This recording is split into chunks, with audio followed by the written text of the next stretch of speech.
시청자 여러분 안녕하십니까? 7월 16일 화요일 뉴스타트 1부 시작합니다. 먼저 주요 뉴스입니다. 트럼프 전 대통령이 미국 공화당 대선 후보로 공식 지명됐습니다. 트럼프 전 대통령은 부통령 후보로 강경 보수파인 39살 JD 벤스 상원 의원을 지명했습니다. 오늘 새벽 서울 석촌동에 있는 호텔에서 불이 나 투숙객이 대피하는 소동이 벌어졌습니다. 호텔 안에 있던 31명이 구조됐고 투숙객과 소방대원 등 11명이 다쳤습니다.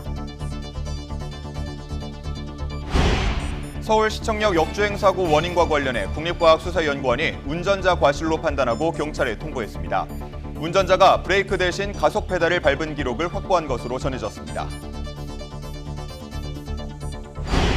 유명 유튜버 쯔양에게 과거사를 빌미로 협박해 금전을 뜯어낸 혐의로 고발된 유튜버 구제혁이 검찰에 자진 출석했습니다.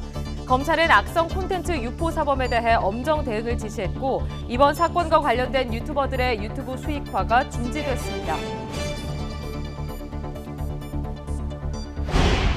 36주 된 태아를 낙태했다는 온라인 영상을 놓고 논란이 커지자 경찰이 엄정 수사 방침을 밝혔습니다. 살인죄 적용이 가능하다는 게 전문가들의 입장인데 입법 공백에 대한 비판의 목소리도 함께 나오고 있습니다. 오늘 전국에 장맛비가 예고된 가운데 중부지방엔 최고 100mm의 비가 내리겠습니다. 호우 피해 지역 5곳은 특별 재난 지역으로 선포됐습니다. 정체전선이 북상하면서 오늘 오후부터 전국 대부분 지역에 비가 내리겠습니다. 기상청은 내일 낮부터 전국으로 비가 확대하겠고 모레 새벽에는 중부지방에 시간당 30mm의 강한 비가 쏟아질 것으로 보인다고 밝혔습니다. 남해안에는 오늘 아침까지 시간당 30mm 내외의 비가 내리겠고 중부지방에는 모레까지 최고 100mm 이상의 비가 내릴 것으로 내다봤습니다. 정체전선의 영향으로 남부지방에 강한 비가 내리고 있습니다. 기상청은 오늘 새벽 3시를 기해 전남 고흥에 호우 경보를 내렸습니다. 현재 전남에서 해남, 완도, 장흥, 강진, 진도에 호우 경보가 내려진 상태입니다. 오늘 새벽 0시쯤 서울 석촌동에 있는 호텔 건물 3층에서 불이 났습니다. 건물 안에 있던 31명이 구조됐고 11명이 다쳐 7명은 병원으로 옮겨졌습니다. 또 화재 진압 과정에서 소방대원 1명이 넘어져 다쳤습니다. 소방은 불이 나자 관할 소방서 인력과 장비가 전부 동원되는 대응 1단계를 발령해 1시간 반 만에 불을 껐습니다. 16명의 사상자를 낸 시청역 역주행 사고와 관련해 국가수가 운전자 과실이라고 판단한 것으로 확인됐습니다. 조지호 서울경찰청장은 어제 기자들을 만나 지난 11일 국가수에서 감정 결과를 받았다며 기대하지 않았던 쪽에서도 몇 가지 결정적인 게 나왔고 전반적으로 심증을 형성하기에 부족함이 없다고 평가했습니다. 국가수는 또 사고 당시 켜진 것으로 알려진 후방등은 가로등이나 건물 빛이 반사돼 불이 들어온 것으로 보이는 난반사나 외부 충격에 의한 전자적 결함으로 켜졌을 가능성이 있다고 본 것으로 전해졌습니다. 유명 유튜버 쯔양을 협박해 금품을 뜯어낸 의혹을 받는 구제혁, 카라큘라, 전국진 등 유튜버들의 수익화가 중지됐습니다. 유튜브는 입장문을 통해 플랫폼 밖에서 유튜브 커뮤니티에 해가 되는 행동으로 크리에이터의 책임에 관한 정책을 위반한 카라큘라 미디어, 전국진, 구제혁 채널의 파트너 프로그램 참여가 정지됐다고 밝혔습니다. 이에 따라 이들 채널은 유튜브에서 수익을 창출할 수 없습니다. 보건복지부가 최근 온라인에서 논란이 된 36주 태아 낙태 영상과 관련해 경찰에 수사를 의뢰한 가운데 경찰이 엄정하게 수사하겠다는 의지를 밝혔습니다.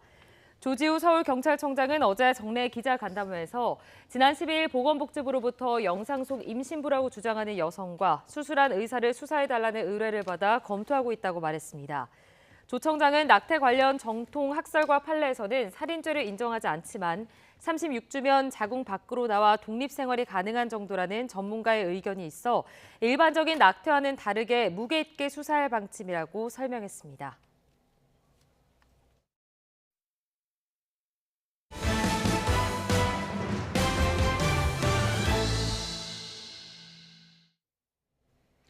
지난 주말 피격으로 부상을 당하고도 예정대로 전당대회에 참석한 트럼프 전 미국 대통령이 공화당 대선 후보로 공식 지명됐습니다. 트럼프 전 대통령은 부통령 후보로 39살 JD 벤스 상원 의원을 지명해 전당대회 열기를 더욱 고조시켰습니다. 워싱턴 연결해 보겠습니다. 권중기 특파원. 네, 워싱턴입니다. 네, 나흘간 열리는 전당대회의 첫날인데 트럼프 전 대통령이 대선 후보로 공식 지명됐다고요. 네, 공화당 대의원 2,400명이 참석한 가운데 위스콘신주 밀워키에서 전당대회가 개막했습니다. 조금 전에는 대의원들이 한자리에 모인 가운데 호명 투표를 통해 트럼프 전 대통령을 당 대선 후보로 공식 지명했습니다. 각 주별로 트럼프 지지를 선언했는데 이탈표가 하나도 나오지 않으면서 시작 20여 분 만에 과반을 넘겨 후보직을 확정했습니다. 트럼프는 연초부터 진행된 경선에서 압승을 거두면서 일찌감치 후보 자리를 차지했지만 전당대회에서 후보 지명은 이를 공식화하는 의미를 갖습니다. 트럼프 전 대통령은 후보 지명 자리에는 등장하지 않았지만 오늘 밤 전당대회 현장에 나타날 거라는 전망이 나오고 있어 지난 주말 피격 이후 첫 공개 연설에 나설지 관심이 모이고 있습니다. 공화당 전당대회 분위기는 매우 활기차고 희망에 찬 모습이었습니다. 트럼프가 피격에도 극적으로 목숨을 건진 데다 오늘 오전엔 법원이 기밀 문건 유출 사건 소송을 기각하면서 축제 분위기에 흥을 더했습니다. 네, 트럼프와 함께 대선에 나설 부통령 후보도 지명이 됐죠.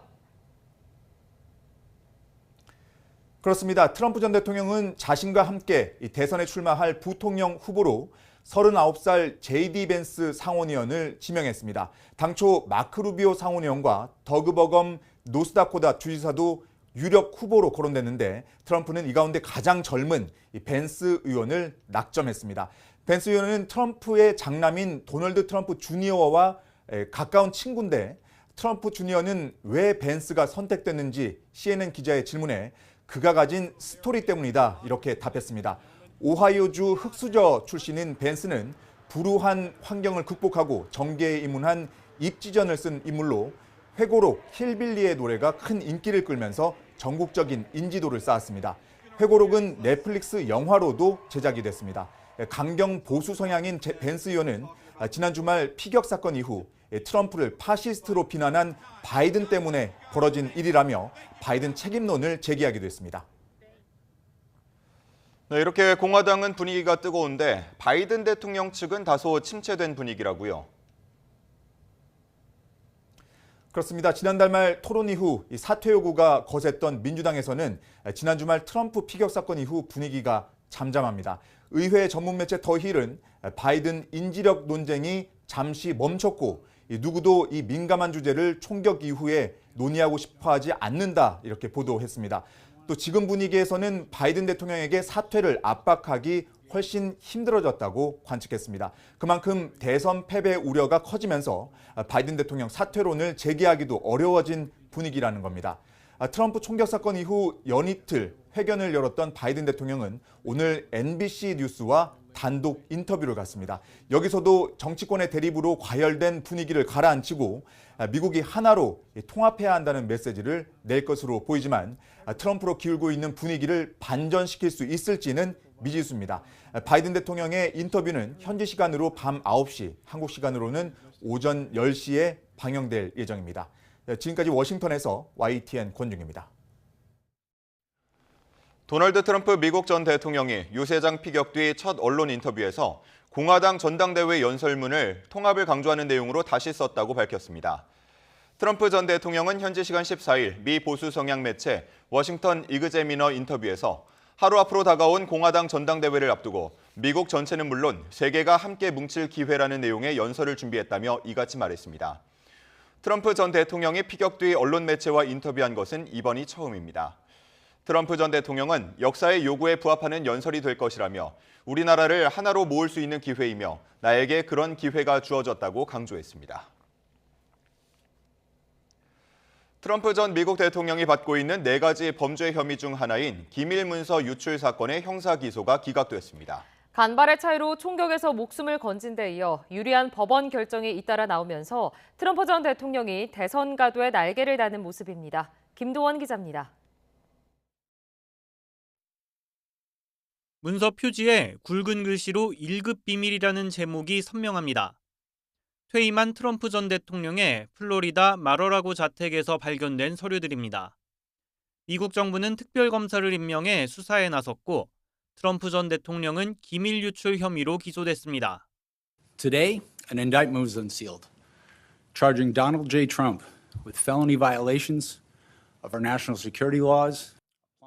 하지만 이 사건은 유무죄를 따질 것도 없이 기각한다는 법원 결정이 나왔습니다.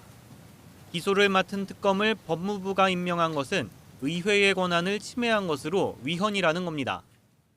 똑같은 방식으로 여러 특검이 활동했지만 문제가 없었다는 반론에 대해 판사는 정부가 면밀한 법적 검토 없이 관행을 따른 것으로 보인다고 일축했습니다.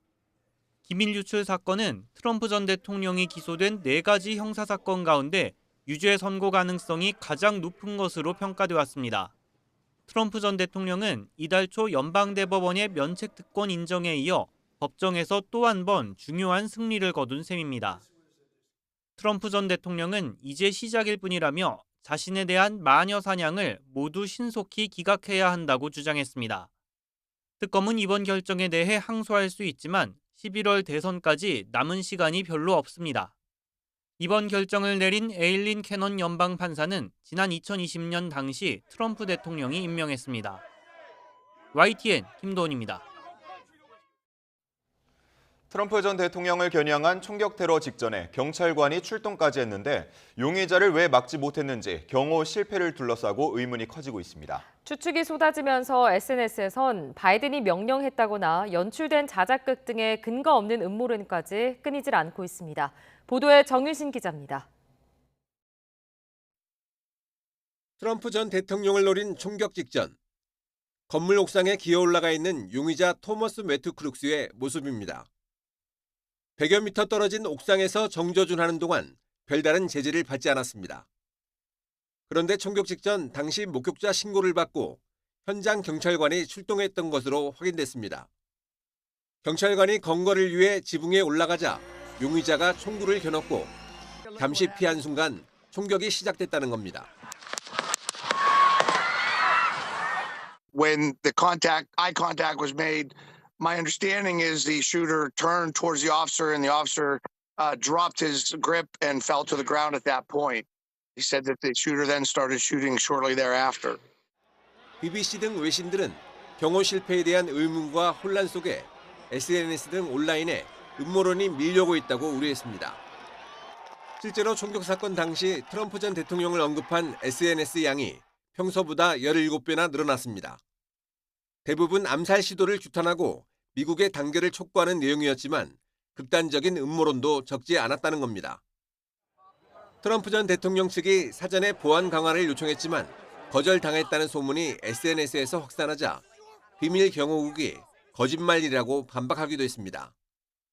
극우 진영에선 배후에 중국이나 극자단체가 있다거나 바이든 대통령이 총격을 명령했다는 주장이 나왔습니다.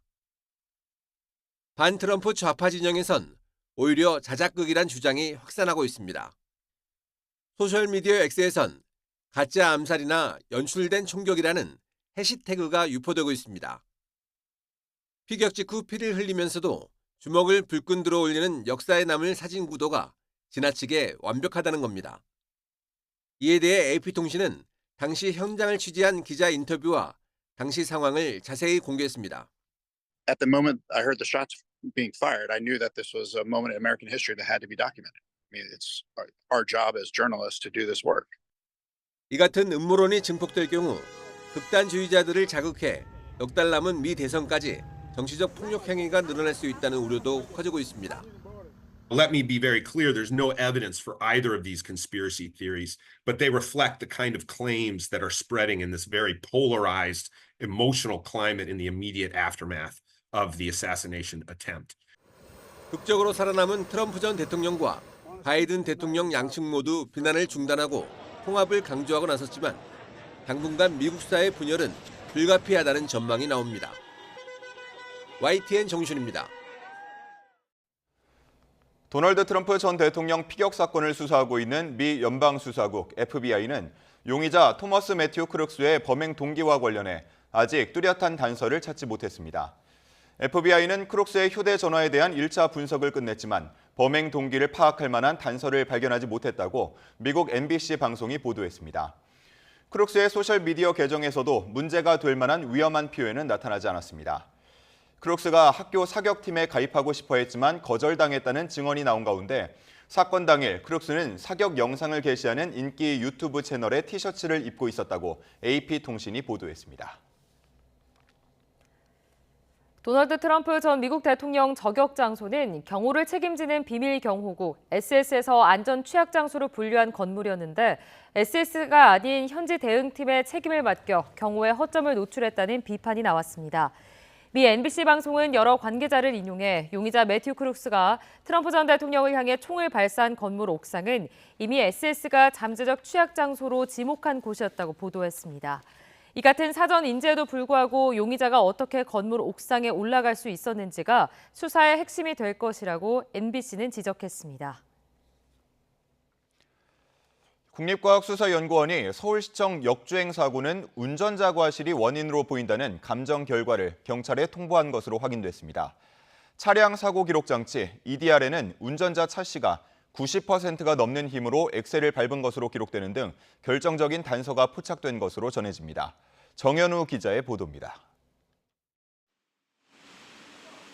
국립과학수사연구원이 서울시청 역주행 사고 열흘 만인 지난 11일 가해 차량 감정 결과를 경찰에 통보했습니다. 국과수는 운전자 과실로 사고가 난 것으로 봤습니다. 급발진 여부를 가를 중요한 단서 중 하나인 사고 기록 장치 EDR에는 운전자 차 씨가 브레이크 대신 엑셀을 밟았던 기록이 담긴 것으로 전해졌습니다. 90% 이상의 힘으로 가속 페달을 밟은 것으로 나타난 걸로 알려졌습니다. 일부 CCTV에서 브레이크 등이 켜진 것으로 보인 데 대한 분석도 있었습니다. 국과수는 가로등이나 주변 건물 불빛에 반사돼 브레이크 등이 켜진 것으로 보였거나 외부 충격으로 인한 전자적 결함으로 순간적으로 불이 들어왔을 가능성을 언급한 것으로 알려졌습니다. 국과수 분석과 관련해 경찰은 기대하지 않은 부분에서도 결정적인 게 몇 가지 나왔다고 말했습니다. 특히 국과수 분석으로 실체적인 진실에 근접했다며 심증을 형성하기에 부족함이 없다고 강조했습니다. 경찰은 차량 이상으로 인한 급발진보다 운전자 과실에 무게를 두고 있는 것으로 보이는데 차씨 추가 진술을 듣고 나면 더 이상 수사할 게 없을 것 같다고 말해 조만간 결론을 낼 것으로 보입니다. 경찰은 상급종합병원 입원 기간 2주가 만료돼 다른 병원으로 옮긴 차 씨를 상대로 곧 3차 조사를 진행할 예정입니다. 차 씨는 급발진을 주장하는 가운데 경찰은 조사 과정과 내용이 신병 판단의 중요한 요소가 될 것이라며 구속영장 신청 가능성도 열어뒀습니다. YTN 정현우입니다. 유명 먹방 유튜버 쯔양에 대한 협박 의혹 사건을 계기로 이른바 사이버 레커로 불리는 일부 유튜버들의 위법적 행태에 대한 경각심이 커지고 있습니다. 유튜브는 내부 정책에 따라 수익 중지 조치를 했고 검찰총장이 직접 나서 철저한 수사를 지시했습니다. 조성호 기자의 보도입니다. 유명 유튜버 쯔양을 협박해 금품을 뜯어낸 의혹을 받는 유튜버들의 수익화가 중지됐습니다. 구제역과 전국진, 카라큘라가 대상입니다. 유튜브가 이들의 파트너 프로그램 참여를 정지시키면서 유튜브에서 수익을 낼 수 없게 됐습니다. 유튜브는 다른 사람에게 악의적으로 피해를 주거나 학대나 폭력, 사기 등 부적절한 행위를 한 크리에이터에게 불이익을 주도록 하고 있는데 이들이 유튜브 플랫폼 밖에서 유튜브 커뮤니티에 해가 되는 행동을 했다고 본 겁니다. 검찰도 쯔양 협박 의혹을 받는 유튜버들에 대한 철저한 수사를 천명했습니다. 이원석 검찰총장이 직접 이들을 악성 콘텐츠 게시자로 규정하고 엄정 대응을 지시했습니다. 협박, 공갈한 경우엔 구속 수사하고 인격권 침해, 사생활 노출 등 피해가 크면 약식 재판이 아닌 정식 재판에 넘기라고 했습니다. 유튜브 콘텐츠에 대한 허술한 자체 단속 아래 무분별하게 이루어지던 폭로 행위에 엄격한 법의 잣대를 적용해 들여다보겠다는 겁니다. 구독자가 1,040만 명에 이르는 유튜버 쯔양마저 공갈 피해를 봤다는 게 알려지면서 사이버 레커에 대한 경각심이 커진 상황. 유튜브의 자체 제재와 향후 수사 과정을 통해 그늘에 가려졌던 유튜버들의 민낯이 얼마나 드러날지 또 어떤 사법적 판단을 받게 될지 주목됩니다. YTN 조성호입니다. 한 줄 뉴스입니다. 한국경영자총협회가 지난달 모노리서치에 의뢰해 만 20세 이상 1,034명을 대상으로 조사한 결과 국민 73%는 지난 21대 국회가 논의한 더 내고 더 받는 국민연금 개혁안에 부정적인 것으로 나타났습니다. 연간 1억 원이 넘는 소득을 올리는 20대 이하 유튜버가 1,324명으로 2년 만에 2배 넘게 늘어난 것으로 나타났습니다. 이어 30대 1,071명, 40대 273명, 50대 이상이 113명 순이었습니다. 사업 부진 등에 따라 장사를 접은 후 실업자가 된 자영업자들이 1년 새 23.1% 늘었습니다. 자영업자 출신 실업자는 코로나19로 인한 사회적 거리 두기가 해제된 2022년 44.5% 급감했다가 지난해와 올해 2년 연속 증가했습니다. 지난달 서울 아파트 거래량이 3년 7개월 만에 6천 건을 돌파한 가운데 올해 상반기 아파트 거래에서 9억 원 초과 거래 비중이 53.1%를 기록했습니다. 이는 실거래가 통계가 집계되기 시작한 2006년 이후 가장 높은 비율입니다. 지난 2분기 전국 오피스텔 매매가와 전세가가 동반 하락한 가운데 월세만 지속 상승하면서 일부 지역에서 상승폭이 확대된 것으로 나타났습니다. 전세 사기 여파로 비아파트에 대한 전세 기피 현상이 심화한 점이 월세 상승을 부추기는 것으로 해석됩니다. 정기 예금과 적금으로 시중 자금이 모이면서 통화량 증가세가 1년째 이어졌습니다. 지난 5월 평균 광해 통화량은 4,014조 1천억 원으로 지난해 6월 이후 12개월 연속 증가세입니다. 여름 휴가철 낯선 지역이나 장거리 운행이 늘면서 최근 3년 동안 7, 8월 자동차 사고가 한 달 평균 33만 2천 건으로 6% 늘어난 것으로 집계됐습니다. 금감원은 이에 대비해 자동차 보험 특약을 활용하면 좋다고 안내했습니다. 시장조사업체 IDC는 삼성전자의 2분기 스마트폰 시장 점유율은 18.9%로 15.8%인 애플보다 앞섰다고 밝혔습니다. 올해 1분기에 이어 선두 자리를 유지한 것으로 삼성전자의 인공지능 스마트폰 전략이 영향을 미쳤다는 평가입니다. 지금까지 경제 한 줄 뉴스였습니다. 최근 소셜미디어에 올라온 36주 태아 낙태 영상을 두고 논란이 확산하고 있습니다. 보건복지부는 살인 혐의로 수사를 의뢰했고 경찰은 무게 있게 수사하겠다고 밝혔습니다. 부장원 기자입니다. 지난달 말 자신을 20대로 소개한 여성 A씨는 임신 중절 수술을 받았다는 영상을 SNS에 올렸습니다. 36주 차에 들어서야 임신 사실을 알고 낙태 수술을 받았다는 내용입니다. 수술 후 근황을 담은 영상까지 추가로 올렸습니다. 온라인상에서는 출산이 임박한 만삭 임산부의 낙태 사례를 놓고 태아살인이라는 논란이 들끓고 있습니다. 그러자 보건복지부는 A씨와 수술을 집도한 의사에 대해 수사를 의뢰했습니다. 과거 34주 태아를 낙태한 의사에게 살인죄를 적용한 사례를 근거로 들었습니다. 경찰은 곧바로 수사에 착수했습니다. A씨의 신원과 함께 영상의 진위 파악에 나선 겁니다. 하지만 조사 결과 사실로 드러난다 해도 처벌은 쉽지 않은 상황입니다.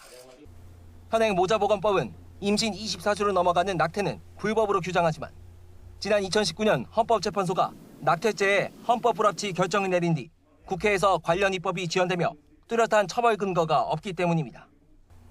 경찰은 일단 구체적인 사실관계 확인이 먼저라면서도 36주 된 태아를 낙태한 게 사실이라면 일반적인 낙태 사건과는 다를 수밖에 없다면서 사안을 무게 있게 수사하겠다고 설명했습니다. YTN 부장원입니다. 내수 부진에 지난해 폐업 신고가 100만 건에 육박했습니다. 더 큰 문제는 자영업을 하던 실업자와 비경제활동 인구가 늘고 있다는 점인데요. 이승은 기자가 전해드립니다. 지난해 개인과 법인의 폐업 신고가 100만 건에 육박했습니다. 98만 6,400여 건으로 한 해 전보다 14% 가까이 늘었습니다. 지난 2019년 92만여 건에 이른 폐업 신고는 이후 80만여 건을 유지하다가 지난해 급등했습니다. 소매업이 가장 많았고 서비스와 음식, 부동산 임대와 건설업이 많았습니다. 내수 부진과 고금리 장기화에 직격탄을 맞은 겁니다. 경비원으로 간다든가 아니면은 택시 운전수 그쪽으로 가서 일들을 하더라고요. 기반이 있어야 그것도 가서 뭐 식당을 차린다든가 뭐를 해서 할 수가 있는데 그런 여건들이 안 돼요. 이런 현상은 올해도 이어지고 있습니다. 자영업자는 올해 1분기 1년 전보다 9,000명이 줄어 2년 만에 감소한 뒤 2분기 10만 1,000명 줄면서 감소폭을 키웠습니다. 특히 2분기에 고용원이 없는 영세 자영업자는 11만 4천여 명이 줄어서 8년 반 만에 가장 큰 폭으로 줄었습니다. 이들은 고용 훈풍에서도 소외되고 있습니다. 올해 상반기 자영업자 출신 실업자는 월 평균 2만 6천 명으로 1년 전보다 23% 급증했습니다. 전체 실업자 증가율보다 3배 높았습니다. 구직 활동을 안 하는 비경제 활동 인구도 월 평균 26만 8천 명으로 6% 늘었습니다. 특히나 고령 서비스업이 늘어나기 시작하면서 이분들은 요거 흔히 말하는 이런 자영업이 끝나면 또 다른 데로 가기가 굉장히 어렵습니다. 구조개혁을 하면서 노인 일자리, 사실 근로가 할 수 있는 노인 일자리라든지 아니면 제조업이나 다른 쪽으로 좀 뺄 수 있는 이런 구조적인 변화까지 약간은 겹쳐져야 되는 게 아니냐. 영세 소상공인, 자영업자가 극빈층으로 빠지지 않도록 임금 근로자로의 전환이 속도를 내야 합니다. YTN 이승은입니다.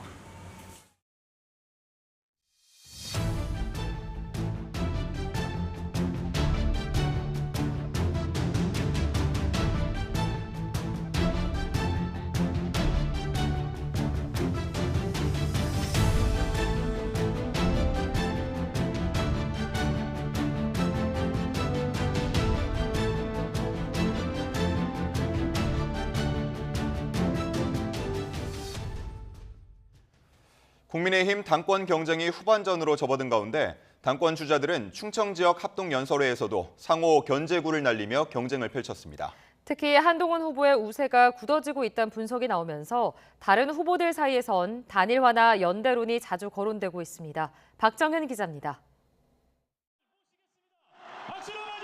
전당대회를 일주일가량 앞두고 열린 충청권 합동연설회에서 한동훈 후보는 대세론 고치기에 나선 모습이었습니다. 구체적인 목표치엔 말을 아끼면서도 각종 여론조사에서 선두를 달리는 만큼 여세를 몰아 결선 없이 단판 승부를 보겠다는 기대감을 내비쳤습니다. 깜짝 놀랄 만한 투표율을 보여주셔서 우리가 얼마나 변화에 대한 열망이 크고 우리가 승리에 대한 열망이 큰지를 그 투표율로 보여주셨으면 좋겠습니다. 막판 또는 결선 역전을 노리는 다른 후보들은 한 후보를 상대로 거센 공세를 이어갔습니다. 특히 당 지도부가 전당대회 이후 총선 백서를 발간하기로 뜻을 모은 것을 두고 나경원 후보는 한 후보 출마 자체가 총선 패배 책임을 부정하는 것이라고 꼬집었습니다. 그 책임을 본인이 진다고 말을 했었으나 책임을 지지 않기 때문에 저는 출마했다고 생각을 합니다. 출마 자체가 총선 패배의 책임을 부정한 거라고 생각을 합니다. 원희룡 후보는 한 후보가 제안한 제3자 추천 특검법을 거론하며 당정 갈등이 재점화될 것이라고 강조했습니다. 당의 의원 절대 다수가 반대하는 최상병 특검을 혼자 지금 아무런 상의도 없이 대통령도 반대하는데. 한 후보에 맞서 다른 후보들 사이 단일화나 연대 가능성도 부상하고 있습니다. 나경원 후보와 원희룡 후보 양측은 단일화 가능성에 여지를 남기면서도 서로 양보하라며 미묘한 신경전을 벌였습니다. 윤상현 후보는 결선 가능성을 언급하며 1차 투표 결과에 따라 자연스럽게 후보 간 연대가 될 거라고 내다봤습니다. 그렇게 되지 않겠어요? 사실 국민의힘 지지층 여론조사하고 또 당원 여론조사하고는 좀 간극이 있을 거라고 보여요. 전당대회가 가까워지며 지지자들 사이 갈등 수위도 높아지고 있는데 연설 도중 실제 충돌이 벌어지기도 했습니다. 당 선거관리위원회도 연설의 시작 전 경선 과정에서 비전이 실종되고 비방만 가득하다며 쓴소리를 남겼습니다. 개인의 승리가 아니라 국민의 힘의 승리를 위해 당헌 당규를 준수해서 주시기를 요청을 드립니다. 국민의힘 전당대회가 후반전에 접어든 가운데 이번 주 수도권 합동연설회와 4차례 방송토론이 예정돼 있습니다. 오는 19일부터 곧바로 당원 투표가 시작되는 만큼 신경전은 더 치열해질 것으로 보입니다. YTN 박정현입니다. 더불어민주당 당권 레이스에선 이재명 후보의 당선 여부보다는 얼마나 되는 표차로 승리를 거머쥘 것인가에 더 관심이 쏠립니다. 네, 그런데 압도적 승리도 적절한 승리도 모두 이 후보에겐 정치적 부담이 될 거란 분석이 나옵니다. 이준엽 기자가 짚어봤습니다. 이재명 당대표 후보는 자신의 종부세, 금투세 완화론에 당 안팎의 비난이 나오자 의견을 조율하는 것이 정치라는 입장을 내놨습니다. 앞서 김두관 후보가 당 정체성을 심각하게 파괴하고 있다고 지적한 데 원론적인 반응을 보인 겁니다. 다양한 입장들을 조정해가는 게 정치인 것이고 또 거기에 국민들의 뜻을 존중해서 합리적인 결론을 내는 게 우리가 해야 될 일입니다. 김 후보는 이 후보뿐 아니라 당을 향해서도 정견 발표도 전에 투표가 이뤄지게 선거 규칙이 돼 있다며 날을 세웠습니다. 특히 출마의 변으로 다양한 목소리를 대변하겠다고 내세운 만큼 이재명 1급 체제를 연일 비판하고 있습니다. 민주진보 개혁 진영을 포함해서 중도층까지 크게 아우르는 큰 정치를 해야만이 지방선거와 대선에 승리할 수 있기 때문에 여전한 이재명 대세론 속에서도 김 후보가 예상 밖 집중 공세를 이어가면서 이번 전당대회가 비명 또는 친문계 결집도의 시험대란 분석도 나옵니다. 민주당이 171이면 반반 정도로 친명 비명이 나누어져 있고 지금 이 시기에 비명이라도 이재명 대표 체제가 좋다는 분들도 또 있을 거 아닙니까? 이 후보로서는 90% 득표율의 압도적 승리를 해도 1급 체제란 꼬리표가 더 강해지는 만큼 찜찜한 뒷맛을 남길 수밖에 없습니다. 그렇다고 2년 전 전당대회 때처럼 70%대 혹은 그 미만으로 득표할 경우엔 당 분열의 원심력이 아직 사라지지 않았다는 평가가 나올 수도 있습니다. 이재명 후보로서는 이처럼 딜레마에 빠진 전당대회 득표율을 예의주시할 수밖에 없을 거라는 관측도 있습니다. 친명계 의원들을 중심으로는 벌써부터 득표율과 이재명 리더십의 건재함은 무관하다며 방어전선을 펼치는 분위기도 엿보입니다. YTN 이준엽입니다. 오늘의 주요 국회 일정입니다. 최상병 특검법 등 주요 현안을 놓고 여야 교착 상태가 이어지는 가운데 여야 원내대표가 7월 임시국회 의사일정 협상을 재개합니다. 국민의힘 추경호, 더불어민주당 박찬대 원내대표는 우원식 국회의장 주재로 만나 의사일정에 대한 의견을 교환합니다.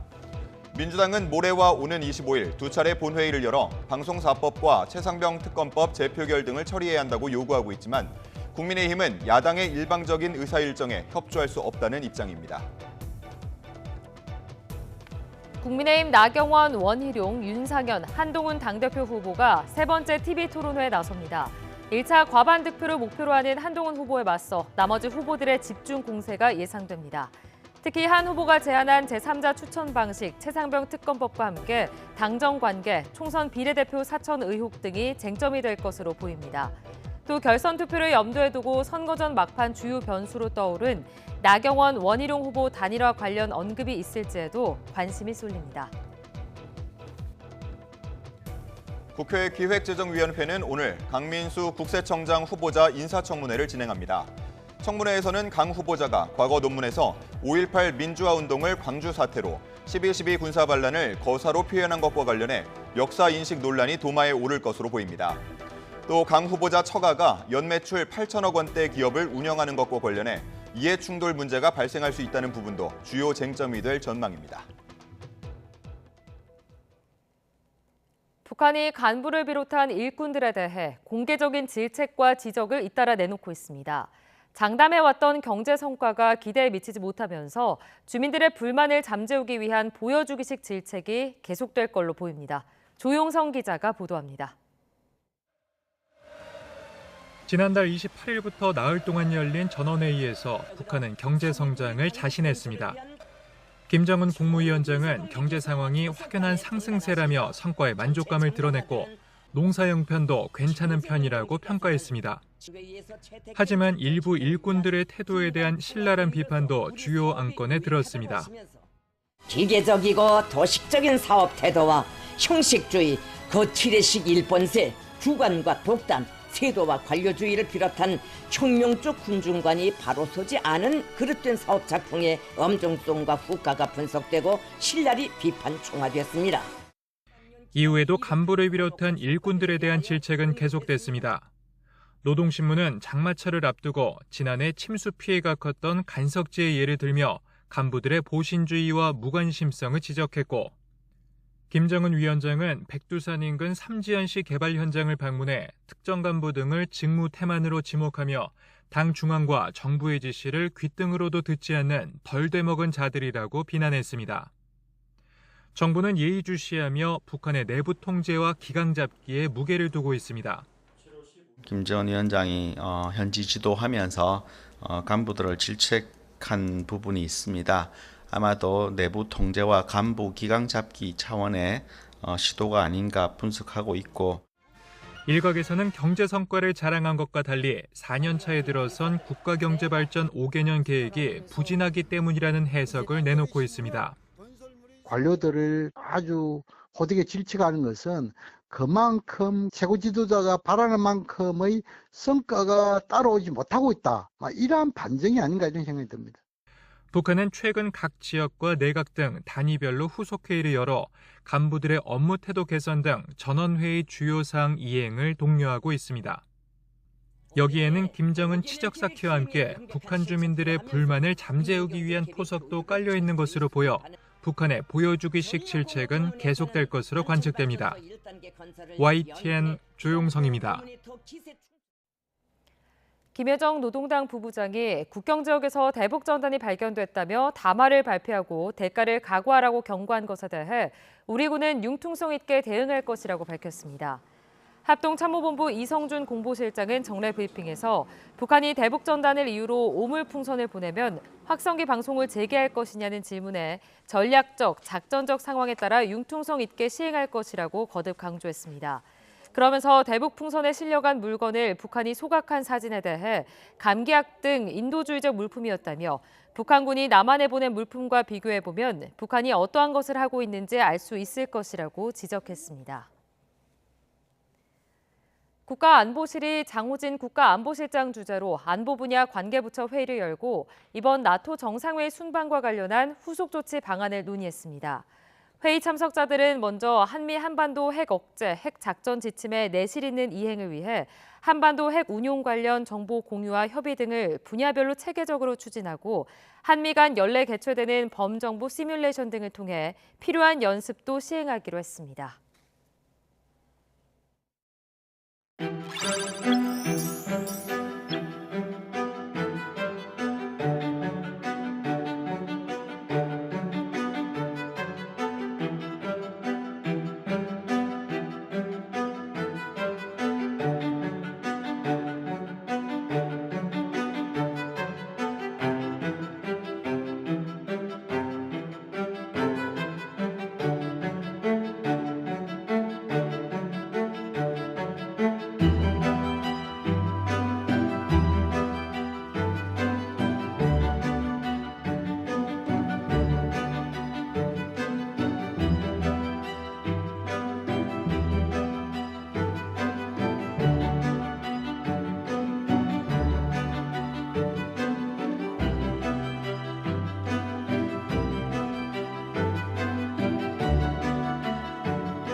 여름철 무더위가 기승을 부리면서 유통업계에서 잇따라 대용량 음료를 내놓고 있는데요. 가파르게 오른 물가 부담에 비슷한 가격이면 양이 더 많은 상품을 찾는 수요가 커지고 있습니다. 황보혜경 기자입니다. 국내 한 편의점에서 파는 아이스 아메리카노입니다. 용량이 1240ml로 일반 제품의 2.4배입니다. 말 그대로 초대형인데 가격은 3,000원이 채 안 됩니다. 커피값이 좀 많이 부담이 되는 경우가 있는데 이렇게 대용량의 커피가 3,000원도 안 하면 제 입장에서는 좀 많이 사 먹을 것 같아요. 편의점 대용량 커피 매출은 갈수록 증가 추세입니다. 올해 상반기 이 편의점의 500ml 이상 커피 음료 매출 증가율은 11.9%로 일반 캔 제품의 3배 수준이었습니다. 고물가 상황이 지속하면서 양이 더 많은 제품을 찾는 소비자들이 늘어난 영향으로 풀이됩니다. 특대형 컵라면이나 더 큰 삼각김밥 등 앞서 출시된 대용량 상품 인기에 힘입어 유통업계가 음료도 대용량으로 내놓고 있습니다. 프랜차이즈 제과점은 여름철을 맞아 기존보다 용량을 50% 늘린 커피를 출시했습니다. 지난 5월부터 한 달여 만에 100만 잔 넘게 팔렸습니다. 맥주 캔과 크기가 비슷한 콜라 제품도 등장했습니다. 소비자들 사이에서는 양을 줄이더라도 가격을 확 낮춘 제품을 원한다는 목소리도 적지 않습니다.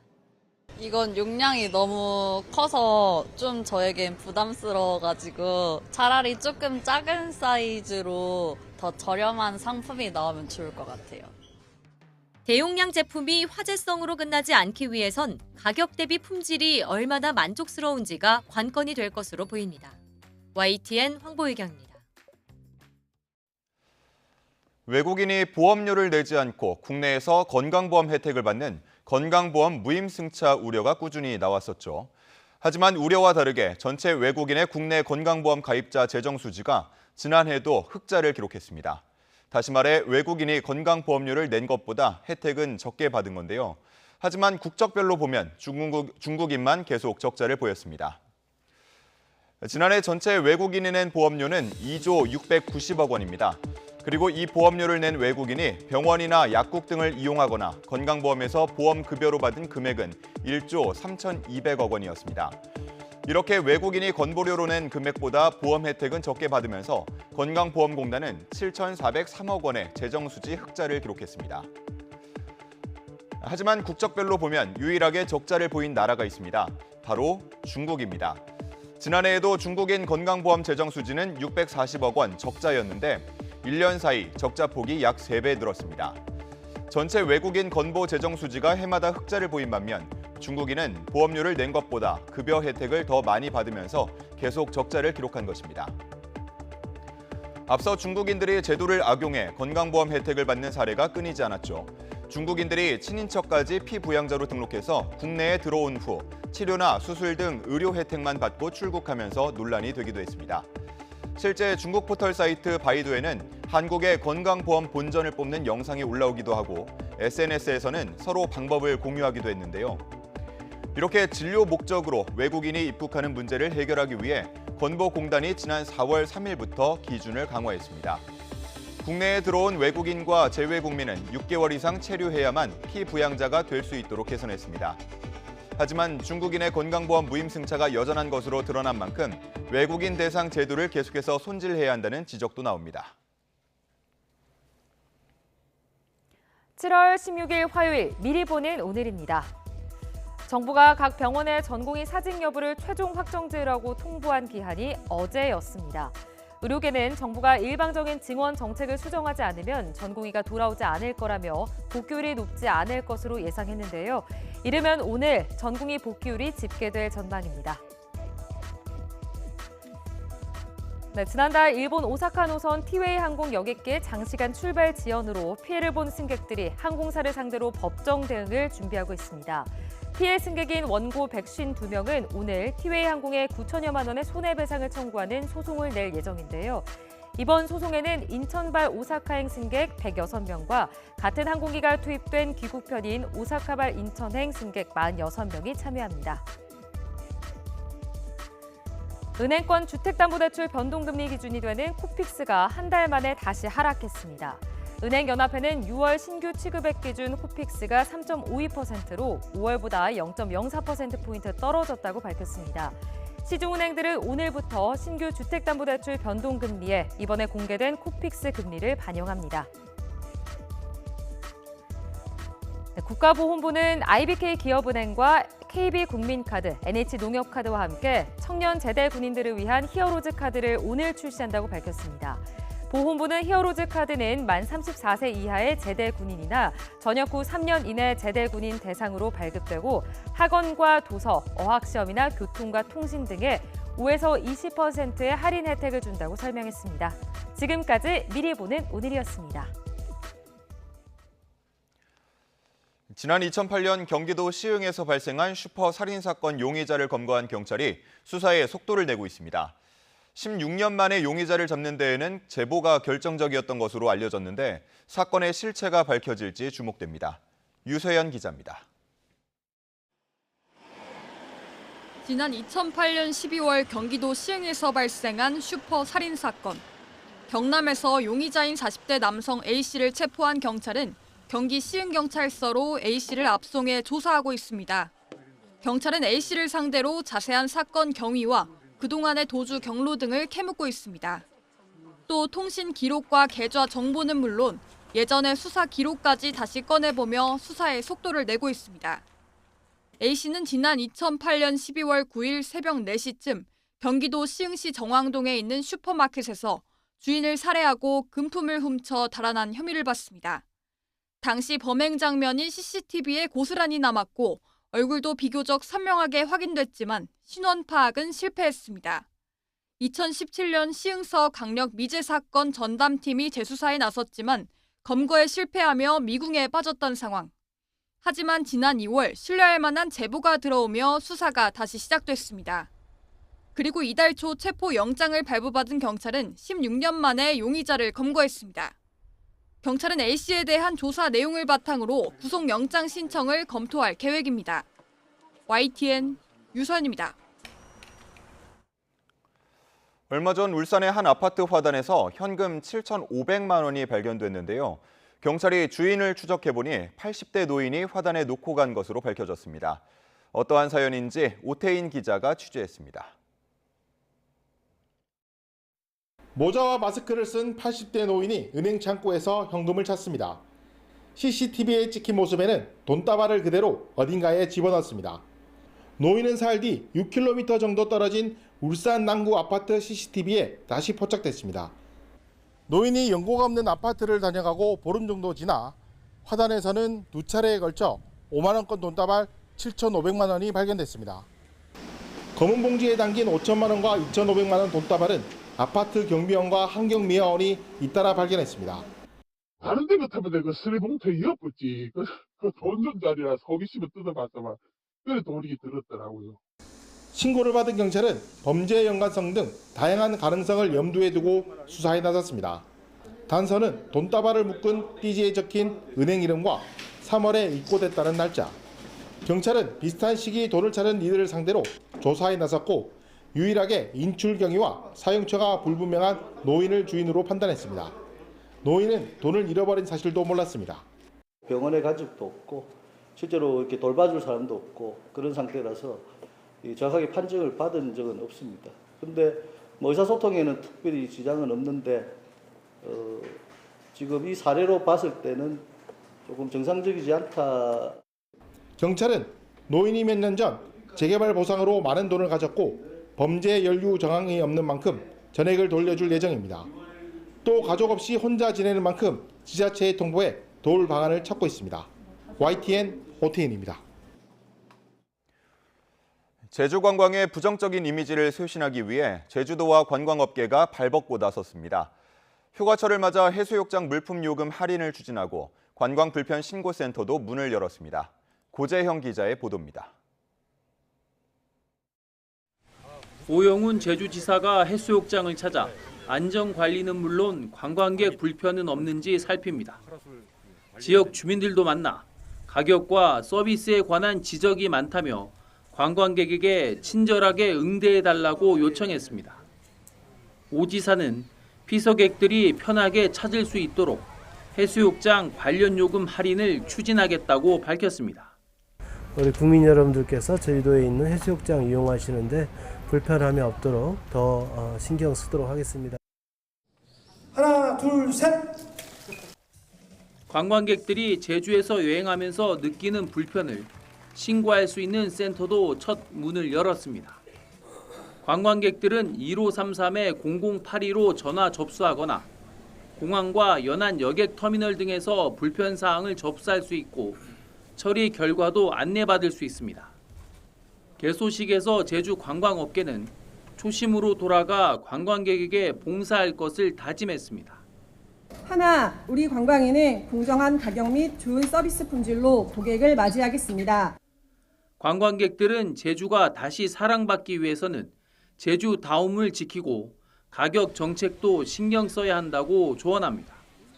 쉽게 제주도를 찾을 수 있도록 그 숙소가 좀 저렴해진다든지 아니면 먹거리들이 조금 더 서민들이 쉽게 찾을 수 있는 것들이 정책적으로나마 지원이 되었으면. 이미지 실추로 관광업계 위기를 겪는 제주도. 여러 대책들이 효과를 발휘해 관광 1번지라는 명성을 되찾을 수 있을지 기대됩니다. YTN 고재영입니다. 오늘은 정체전선이 다시 북상하면서 전국에 장맛비가 내리겠습니다. 네, 특히 남해안은 낮까지, 중부지방은 밤사이 집중호우가 쏟아질 걸로 보여 주의가 필요합니다. 자세한 날씨 알아보겠습니다. 원희다 캐스터. 네, 기상센터입니다. 예, 현재 남해안에 강한 비가 집중되고 있다고요? 네, 현재 보라색의 매우 강한 비구름이 전남 남해안에 위치하고 있습니다. 전남 완도에는 호우 경보가 내려진 가운데 시간당 50mm 안팎의 물폭탄이 쏟아지고 있는데요. 비구름의 이동에 따라 호우특보가 경남 남해안으로도 확대되고 있습니다. 서울 등 중부지방은 오전에 비가 시작돼 오후부터 본격적으로 내리겠습니다. 내일까지 중북부와 남해안 많은 곳에 최고 100mm 이상, 충청과 호남에도 최고 60에서 80mm의 비가 예상됩니다. 현재 남해안을 중심으로 산사태 위기경보 경계 단계가 발령 중입니다. 이 지역은 오늘 낮까지, 중부지방은 취약 시간대인 오늘 밤사이 시간당 30mm 안팎의 국지성 호우가 쏟아지겠습니다. 산사태나 저지대 침수 등 피해가 발생하지 않도록 각별히 유의하시기 바랍니다. 네, 오늘 다시 장맛비가 내리는데 오늘도 더울까요? 네, 오늘도 어제만큼은 아니지만 습도가 높아서 날이 무덥겠습니다. 지난 밤 사이에도 곳곳에서 열대야가 나타나거나 열대야 수준을 보였습니다. 현재 서울 기온은 25.9도, 청주 26.1도를 나타내고 있습니다. 서쪽 지방 곳곳에 폭염주의보가 이어지는 가운데 오늘 낮 기온은 서울 30도, 대전 29도, 광주 28도가 예상됩니다. 네, 마지막으로 장마와 폭염 전망도 전해주시죠. 네, 남부지방의 장맛비는 오늘 밤에 대부분 그치겠지만 중부지방은 내일까지 이어지겠습니다. 이후 남은 한 주도 정체전선의 영향으로 곳곳에 비가 내리겠는데요. 특히 당분간은 중부지방을 중심으로 장맛비가 내리겠고 남부지방은 찜통더위가 기승을 부릴 전망입니다. 지금까지 기상센터였습니다. 이상으로 뉴스타트 1부 마칩니다. 잠시 후 2부가 이어집니다. 시청해주신 여러분 고맙습니다.